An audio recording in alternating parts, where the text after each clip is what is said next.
स्वागत है आपका लेट्स स्टडी चैनल पर। आज हम इलेक्ट्रीशियन का जो थर्ड सेट है वो सॉल्व करने जा रहे हैं और ये सेट लास्ट होगा। मतलब कि ये सीरीज थी फर्स्ट सेकंड थर्ड, तो ये थर्ड है। फर्स्ट सेकंड यूट्यूब चैनल पर डाले जा चुके हैं, तो आप वहां से वीडियो देख सकते हैं।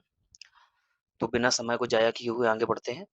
तो फर्स्ट क्वेश्चन हमारे जो सामने दिया गया है वो दिया गया है कि ओम के नियम से कौन सी विद्युत राशियां संबंधित है। तो बताया गया है कि ओम के नियम से कौन सी विद्युत राशियां संबंधित हैं।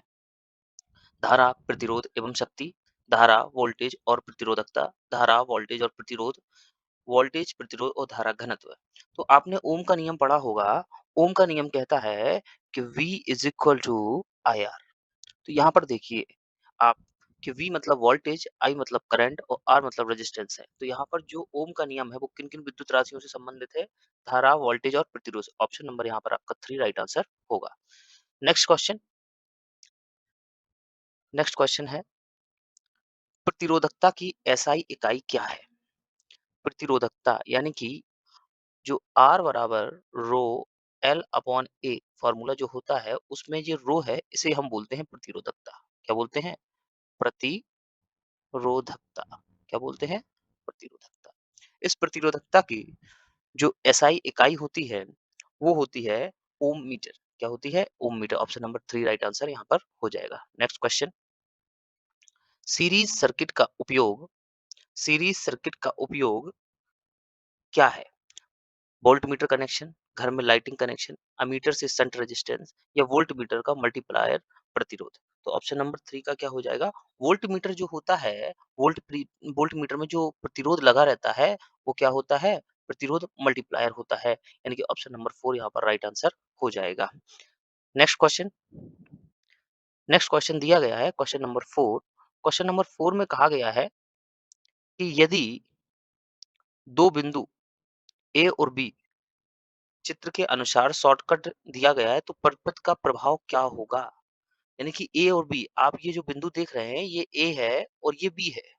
इन दोनों को अगर शॉर्ट कर दिया जाए तो परिपथ पे प्रभाव क्या पड़ेगा? अगर सप्लाई है, आप देखिएगा कि जो सप्लाई है वोल्टेज वी है, यहाँ पर अगर सप्लाई वोल्टेज वी है तो ये कैसे जुड़े हुए हैं? एक दूसरे से पैरेलल में जुड़े हुए हैं। कैसे जुड़े हुए हैं? पैरेलल में जुड़ी हुए हैं। तो पैरेलल में क्या होता है? पैरेलल में सर वोल्टेज तो इक्वल रहता है और करंट क्या हो जाता है?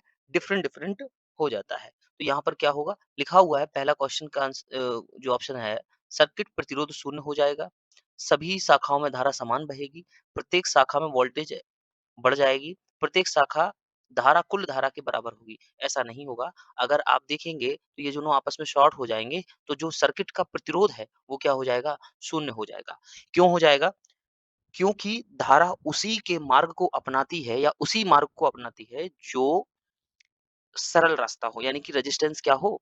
उसमें कम हो। तो देखिए R1, R2, R3 यानी कि जो R1 है, R2 है और R3 है, इनमें रेजिस्टेंस लगा हुआ है। लेकिन जो हमारा A और B है वो शॉर्ट है। यानी कि करंट किस रास्ते को अपनाएगा? शॉर्टकट रास्ते को अपनाएगा। तो करंट जो होगा ना सर्किट में प्रतिरोध धारा क्या हो जाएगी? शून्य हो जाएगी।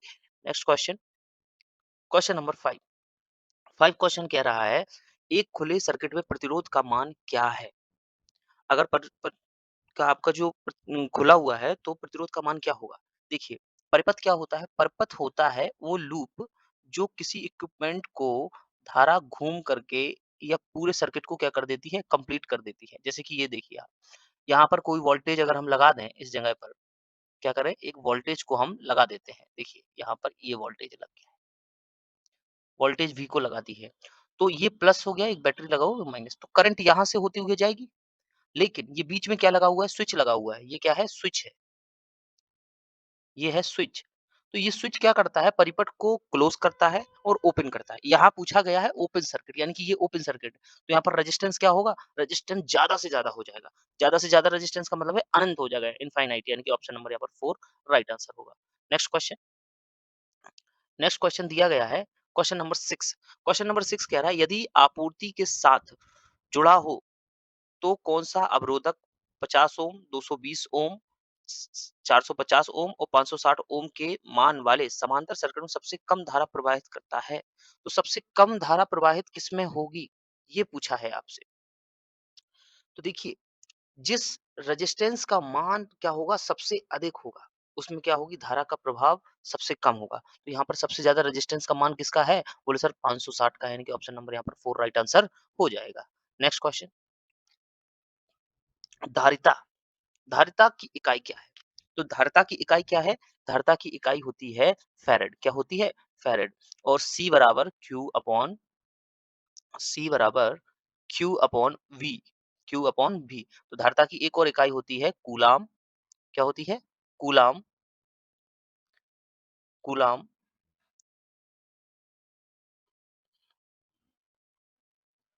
धारिता की जो इकाई एक और होती है वो होती है coulomb upon volt.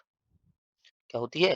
Coulomb upon voltage होती है। तो एक ये भी होती है और एक इसका ये फॉर्मूला होता है और एक और फॉर्मूला होता है C is equal to epsilon naught epsilon R A upon D। यानी कि अगर किसी कैपेसिटर के बीच प्लेटों के बीच की दूरी को अगर हम बढ़ा देंगे तो धारिता का मान भी क्या हो जाता है? कम हो जाता है। और अगर एरिया को बढ़ा दें तो धारिता का मान बढ़ जाता है। ये दोनों ही चीजें आप याद रखिएगा। नेक्स्ट क्वेश्चन, नेक्स्ट क्वेश्चन कहा गया है कि विद्युत चुंबक की ध्रुवता को कौन सा कारक प्रभावित करता है? कॉइल की लंबाई, धारा की दिशा, धारा की शक्ति या चुंबकीय क्षेत्र की शक्ति। तो देखिए यहाँ पर जो है आप किसी चुंबक को, जैसे कि ये एक रॉड है, लोहे की रॉड आप ले लीजिए और इस पर क्या कीजिएगा आप कुंडली बनाइएगा और यहाँ पर किसी वोल्टेज के सोर्स के द्वारा आप यहाँ पर करंट दीजिएगा। तो क्या होगा अगर करंट इस दिशा में है, करंट अगर इस दिशा में घूम रहा है, इस तरीके से घूम रहा है, इस तरीके से, तो फिर करंट की दिशा, अगर करंट की दिशा बदल रही है, तो क्या होगा? चुंबक की ध्रुवता की भी दिशा बदलेगी। अगर करंट इस जगह से जा रही है, तो एन इधर, एस इधर और अगर इस तरफ से जाएगी, तो क्या हो जाएगा? एन यहाँ हो जाएगा और एस यहाँ हो जाएगा। यानी कि धारा की दिशा क्या होगी? प्रभावित ध्रुवता करती है। नेक्स्ट क्वेश्चन, नेक्स्ट क्वेश्चन है, परमीयंस की इकाई क्या है?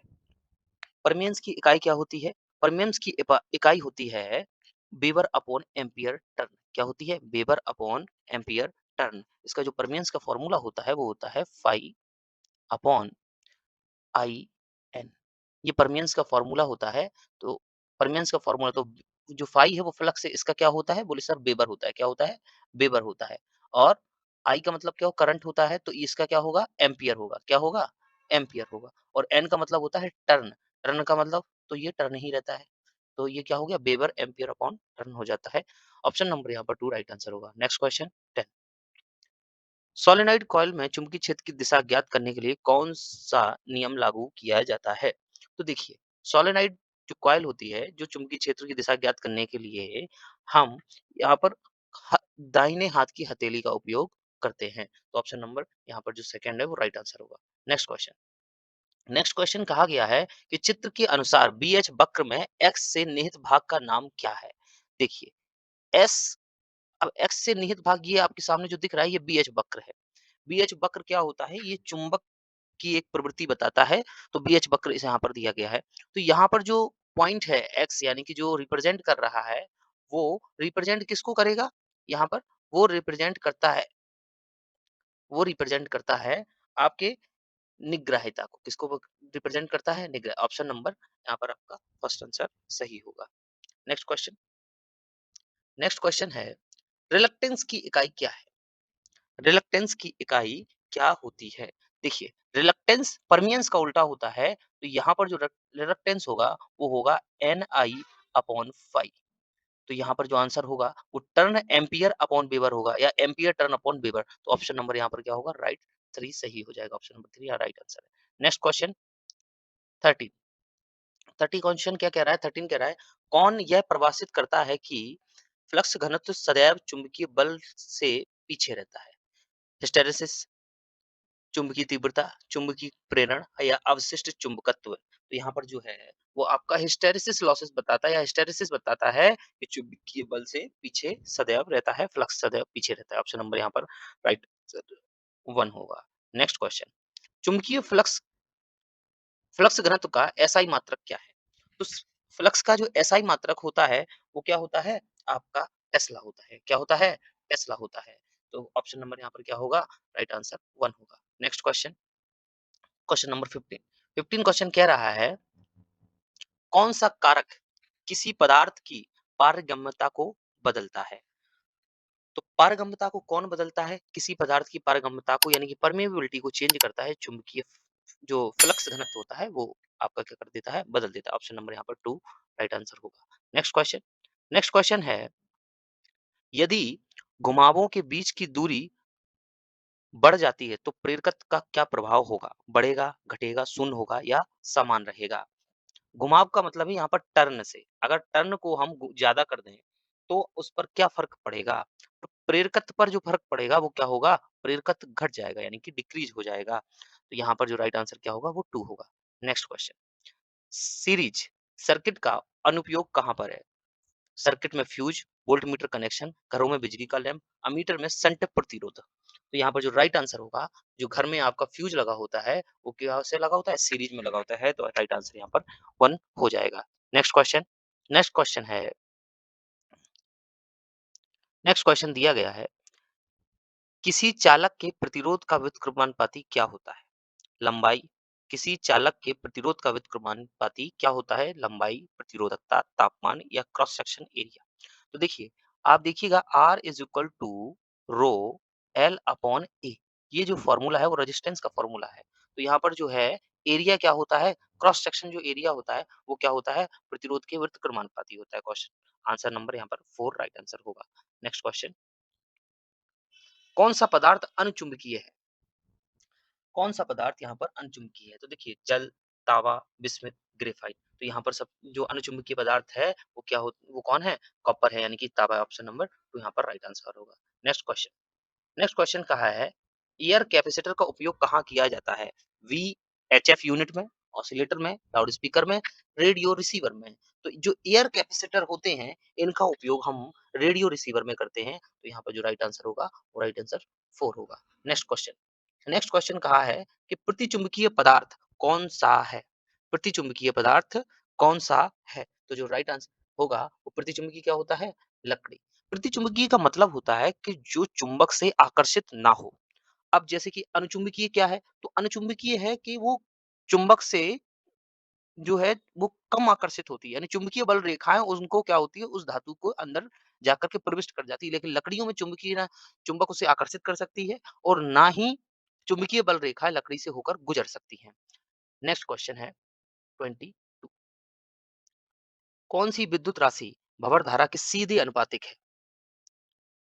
तो भंवर धारा के सीधे अनुपातिक कौन सी विद्युत राशि होती है?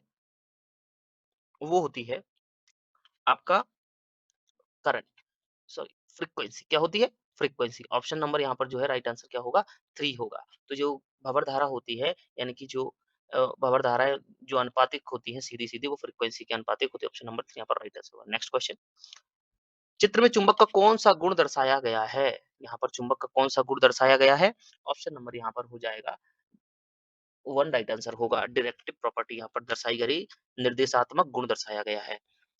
नेक्स्ट क्वेश्चन है अर्धचुंबकीय पदार्थ क्या है? कौन-सा अर्धचुंबकीय पदार्थ है? वायु, स्टील, कांच, जल। तो कौन यहाँ पर आपका अर्धचुंबकीय पदार्थ होगा? पॉलिस्टर एयर यहाँ पर अर्धचुंबकीय पदार्थ है। Next question. व्हीटस्टोन ब्रिज में गैल्वेनोमीटर से विद्युत धारा कब प्रवाहित होगी? संतुलित स्थिति में, असंतुलित स्थिति में, शॉर्ट सर्किट स्थिति में या फिर ओपन सर्किट स्थिति में। तो जो इसका राइट आंसर होगा वो होगा संतुलित स्थिति में विद्युत धारा प्रवाहित होगी। कब होगी? विद्युत धारा प्रवाहित होगी। Next question. व्हीटस्टोन ब्रिज में संतुलन की स्थिति में गैल्वेनोमीटर की रीडिंग क्या है? गैल्वेनोमीटर में जो रीडिंग होती है वो कैसी होती है? आपका जो राइट आंसर होगा वो शून्य विक्षेप दिखाता है। क्या होता है? शून्य विक्षेप दिखाता है। नेक्स्ट क्वेश्चन आपका जो होगा वो है 27। कंडक्टर का व्यास दोगुना होने पर प्रतिरोध के मान में क्या परिवर्तन होगा? अगर कंडक्टर के मान में कोई में परिवर्तन कर दिया जाए तो उसके मान में क्या परिवर्तन हो जाएगा? देखिए, अगर आप कंडक्टर के व्यास को दुगना कर देंगे तो क्या होगा?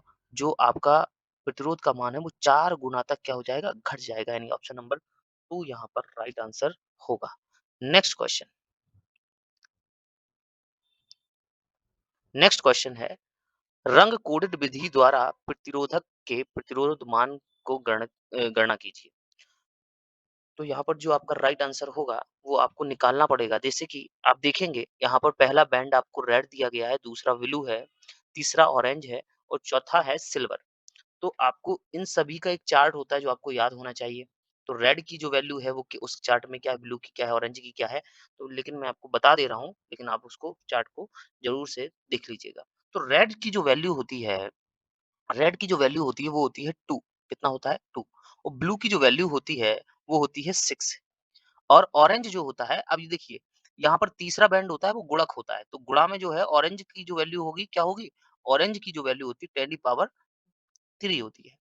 और सिल्वर, सिल्वर क्या है, सिल्वर टॉलरेंस है यहाँ पर। तो सिल्वर होता है आपका 10%। क्या होता है, प्लस माइनस 10% होता है, प्लस माइनस 10% होता है। तो देखिए यहाँ पर 2 6 × 10 की पावर 3 प्लस माइनस 10%, यानी कि ऑप्शन नंबर 2 यहाँ पर राइट आंसर होगा। Next question. नेक्स्ट क्वेश्चन कहा गया है कि अमीटर को गैर रेखीय पैमानों के साथ क्यों वर्गीकृत किया जाता है। तो देखिए वोल्टेज प्रतिरोध के समानुपातिक होता है, करंट प्रतिरोध के व्युत्क्रमानुपाती होता है, प्रतिरोध करंट के वर्ग के व्युत्क्रमानुपाती होता है, वोल्टेज करंट के वर्ग के सीधे अनुपाती होता है। नहीं, तो देखिए आप जानते हैं कि करंट प्रतिरोध की कैसी होती है, व्युत्क्रमानुपाती होती है। ऑप्शन नंबर यहाँ पर जो होगा सेकंड राइट आंसर होगा। नेक्स्ट क्वेश्चन है। नेक्स्ट क्वेश्चन फिर से आपसे वही क्वेश्चन पूछा गया है, अब थोड़ा-सा चेंज है। जैसे कि रेड, ग्रीन, ऑरेंज और गोल्ड। तो जो रेड होता है वो कितना बताया था, अभी बताए हैं, वो 2 होता है। अच्छा, ग्रीन क्या होता है? ग्रीन का जो नंबर चार्ट में दिया गया है वो होता है आपका 5। ऑरेंज का कितना होता है? ऑरेंज का जो होता है वो होता है 10 की पावर 3, क्योंकि मल्टीप्लायर जो ऑरेंज होता है वो मल्टीप्लायर होता है। लास्ट में गोल्ड है, गोल्ड कितना होता है? प्लस माइनस 5%, जो टॉलरेंस होता है। लास्ट का जो बैंड होता है वो टॉलरेंस होता है। तो आप देख लीजिए कि आर का वैल्यू कितना है, 2 होना चाहिए, ग्रीन का वैल्यू 5 होना चाहिए, मल्टीप्लाई 10 की पावर 3 होना चाहिए और प्लस माइनस 5%, यानी कि ऑप्शन नंबर यहाँ पर 3 राइट आंसर होगा। Next question. नेक्स्ट क्वेश्चन है 31। 31 कह रहा है यदि तापमान में वृद्धि के साथ प्रतिरोधक का प्रतिरोध मान बढ़ता है तो प्रतिरोधक का नाम क्या है? उसने कहा है कि अगर तापमान बढ़ रहा है और प्रतिरोध का मान भी बढ़ रहा है तो फिर क्या होगा? वो कौन-सी चीज़ होगी? वो होगा सेसिस्टर। क्या होगा? सेसिस्टर। ऑप्शन नंबर 2 यहाँ पर जो होगा वो राइट आंसर होगा। Next question. नेक्स्ट क्वेश्चन है सीरीज सर्किट में प्रतिरोधक R2 में वोल्टेज ड्रॉप क्या है? अब सीरीज सर्किट में R2 में आपको क्या निकालना है? वोल्टेज ड्रॉप निकालना है। वोल्टेज ड्रॉप जो निकालेंगे वो उसका जो आंसर निकल यहाँ पर आपको दिया 100, 200, 300 एंड 400 दिया गया है। तो यहाँ पर जो वोल्टेज निकालना है आपको, वो निकालना क्या है?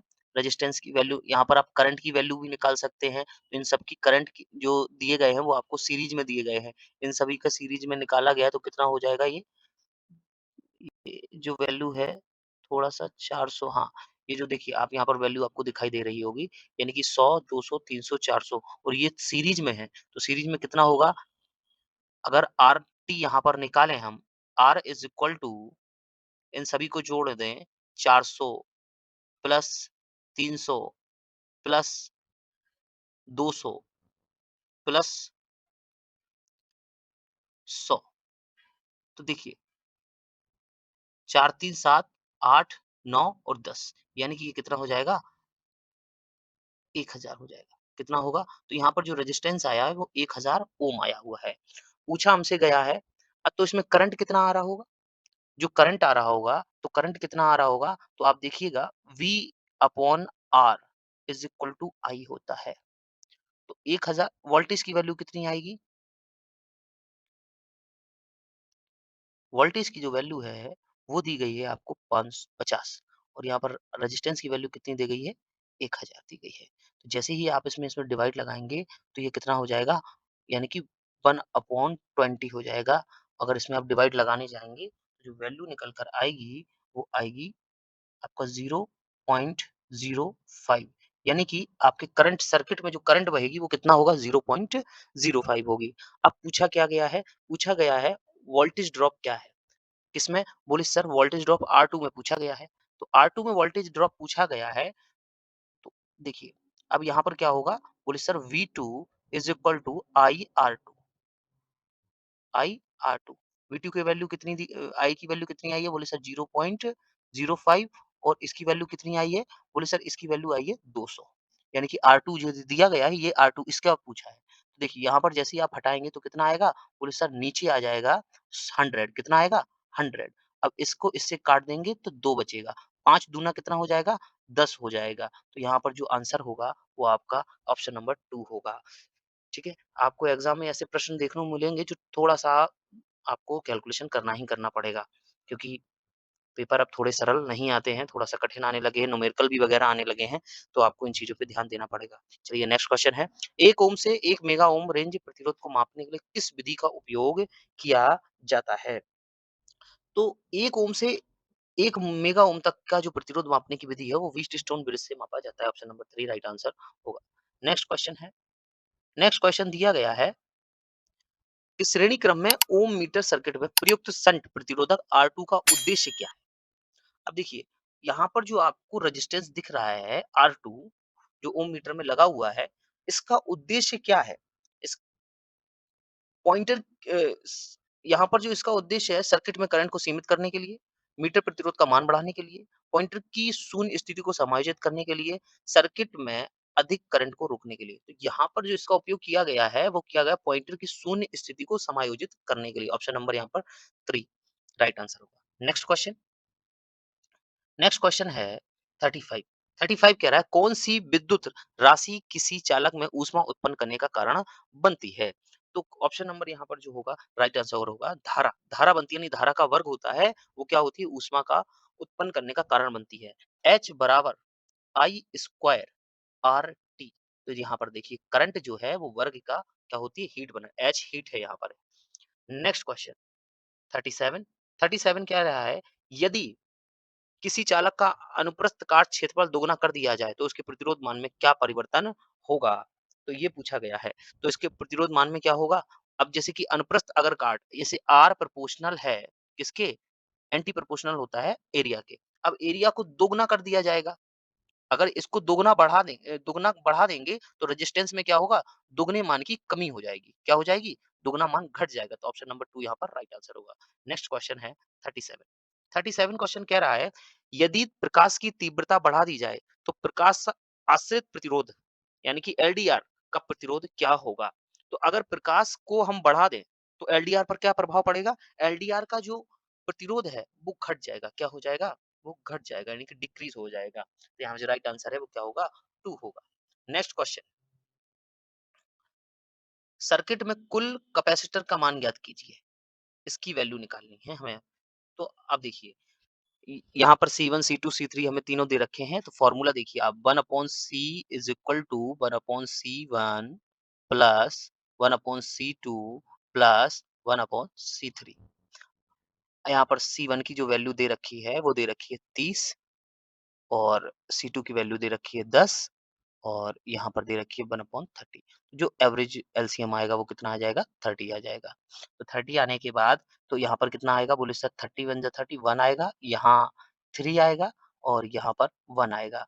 तो 1/C हो जाएगा। अच्छा आप देखिएगा 3, 1 और ये 1 ऐड होगा तो क्या होगा? 5 हो जाएगा। तो 1/C इज इक्वल टू होगा 5/30। अब हमें निकालना क्या है?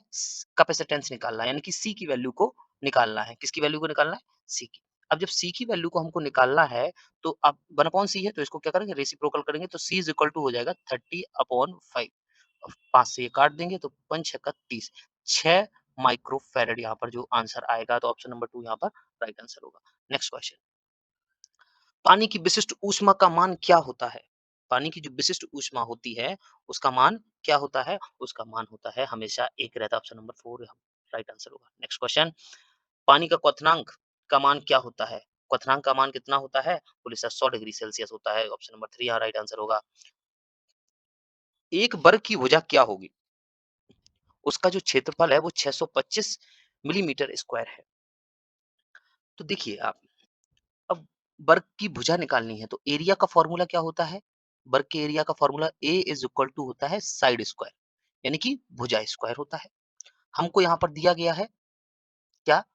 त्रिभुज का क्षेत्रफल दे रखा है। और हमको साइड निकालना है, यानी कि ए दे रखा है, तो यहाँ पर ए कितना होगा 625 होगा is equal to side square हो जाएगा। अब ये स्क्वायर है, अगर इस तरफ आएगा तो ये अंडर रूट में कन्वर्ट होगा तो 625 हो जाएगा इज इक्वल टू साइड होगा।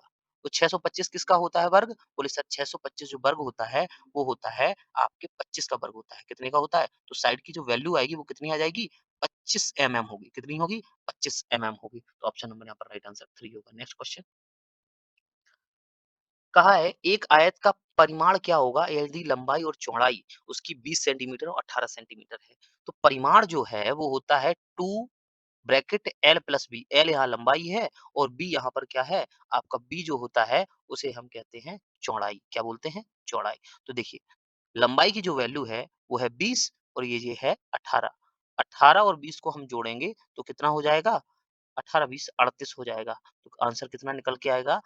तो 8 दूनी 16, 3 दूनी 6, 76 यानी कि 76 सेंटीमीटर वैल्यू निकलेगा, यानी कि ऑप्शन नंबर 3 यहाँ पर राइट आंसर होगा।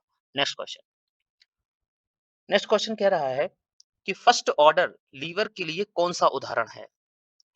तो जो ऑप्शन नंबर होगा राइट आंसर होगा वो आपका होगा सेकंड, इसका राइट आंसर होगा। नेक्स्ट क्वेश्चन है। नेक्स्ट क्वेश्चन कहा गया है द्वितीयक ऑर्डर लीवर का कौन सा उदाहरण है? जो इसका राइट आंसर होगा वो होगा मोटर ओपनर। सेकंड, ये क्या है? उपकरण की पहचान कीजिए। उपकरण की पहचान कीजिए, ये क्या बोलते हैं इसको? इसको हम ट्राई स्क्वायर बोलते हैं। ऑप्शन नंबर यहाँ पर राइट आंसर 1 होगा। Next question. नेक्स्ट क्वेश्चन कहा गया है बताइए यह कौन सा हैमर है? तो इसको हम हैमर को बोलते हैं बॉल पिन हैमर। क्या बोलते हैं? Ball pin. राइट आंसर यहाँ पर 1 होगा। Next question. नेक्स्ट क्वेश्चन कह रहा है कि इस चित्र को पहचान कर बताइए यह कौन सा आपका उपकरण दिया गया है? तो यहाँ पर जो राइट आंसर होगा वो होगा कटिंग प्लायर, यानी कि थर्ड राइट आंसर होगा। नेक्स्ट क्वेश्चन है इसे इस उपकरण को पहचानिए। इस उपकरण को क्या कहा जाता है? तो इस उपकरण को कहा जाता है, ये लकड़ी का बना होता है तो इसे मैलेट बोलते हैं। राइट आंसर इसका सेकंड होगा। Next question. इस उपकरण को देख करके पहचानिए इसे क्या बोलते हैं? इसे क्या कहा जाता है? ओपनर है या ओपन हेड स्पैनर, यानी कि ये राइट आंसर इसका क्या होगा? 1 होगा। नेक्स्ट क्वेश्चन क्या है? नेक्स्ट क्वेश्चन दिया गया है 50 क्वेश्चन दिया गया है आपको कि मानक के अनुसार सर्कल में कौन सा आयाम सही ढंग से चिन्हित किया गया है? तो यहाँ पर जो सही तरीके से चिन्हित किया गया है ऑप्शन नंबर सेकंड है। नेक्स्ट क्वेश्चन है।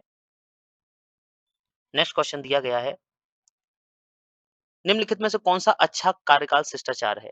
तो एक और औपचारिक रूप से पोशाक पहननी चाहिए, काम के लिए समय का पाबंद नहीं होना, एक के पास फैंसी मोबाइल रिंगटोन होना चाहिए, व्यक्ति को अपने काम के साथ कूड़ा फैलाना चाहिए। नहीं, तो यहाँ पर जो ऑप्शन होगा और राइट आंसर क्या होगा? 1 होगा। Next question. नेक्स्ट क्वेश्चन दिया गया है एक शब्द जो किसी दूसरे शब्द के समान होता है लेकिन अर्थ में भिन्न होता है, उसे क्या कहा जाता है? उसको कहा जाता है होमोफोन। क्या कहा जाता है? होमोफोन। राइट आंसर 1 होगा। Next question.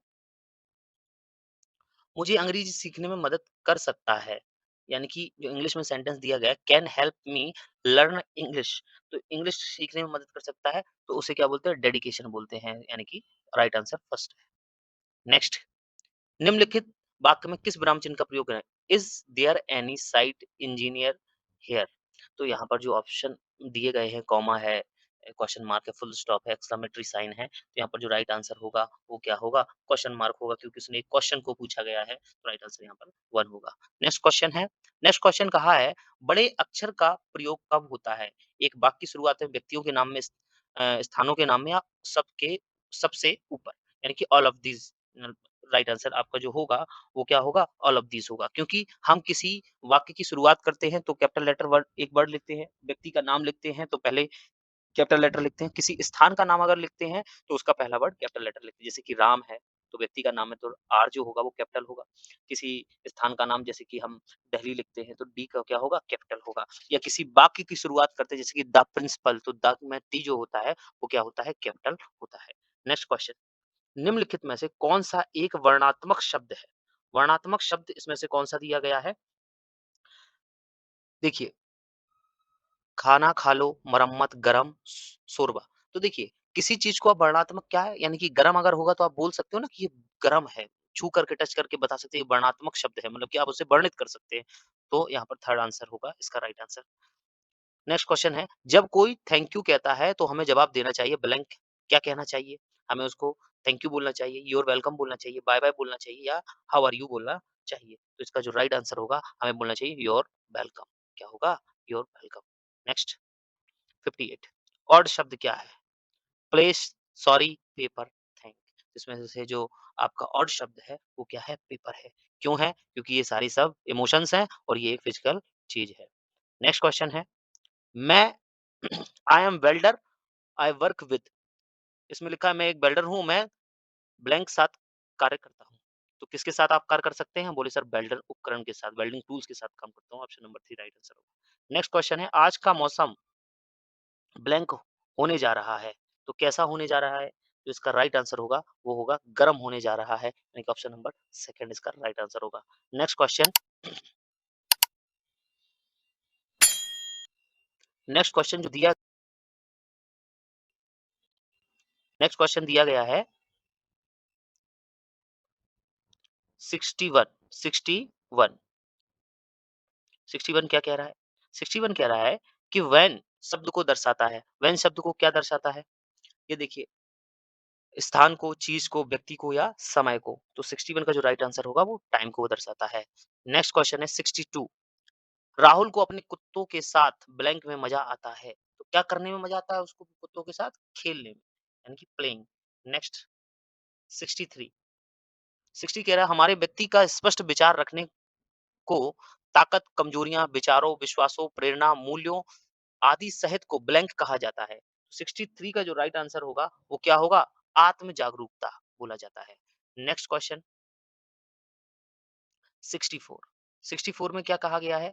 64 में कहा गया है ब्लैंक एक व्यक्ति के रूप में आपके पास मौजूद क्षमताएं और गुण हैं जो आपको जीवन और करियर की अच्छी तरह से बढ़ाने में मदद करता है। तो वो क्या है? वो ऑप्शन यहाँ पर दिए गए, personal strength, personal weakness, opportunity, threats. तो जो इसका राइट आंसर होगा वो होगा पर्सनल स्ट्रेंथ, यानी कि ऑप्शन नंबर यहाँ पर राइट आंसर 1 होगा। नेक्स्ट क्वेश्चन 65, ऐसा गुण जिन्हें नकारात्मक माना जाता है, जिन पर कार्य करने की आवश्यकता है। तो आपको व्यक्तिगत ताकत, कमजोरियों पर, मौके पर या थ्रेड्स पर। तो आपको अपनी पर्सनल वीकनेस पर काम करने की जरूरत होती है। ऑप्शन नंबर 2 राइट आंसर होगा। नेक्स्ट, व्यक्तिगत कमजोरी का उदाहरण निम्न में से कौन सा है? आत्मविश्वास, आलसी होना, मेहनती या सक्रिय। तो 66 का जो राइट आंसर होगा वो होगा आलसी होना। क्या होगा? व्यक्तिगत कमजोरी होगी। 67, नेक्स्ट क्वेश्चन है 67, 67 कह रहा है कि लक्ष्य दो प्रकार के होते हैं, अच्छे बुरे लक्ष्य, दीर्घकालिक और अल्पकालिक, अमीर गरीब लक्ष्य, निश्चित अवधि और गैर निश्चित अवधि के लक्ष्य। तो 67 का जो राइट आंसर होगा वो क्या होगा? 2 होगा। तो दीर्घकालिक और अल्पकालिक लक्ष्य होते हैं। तनाव, नेक्स्ट क्वेश्चन है तनाव क्या है?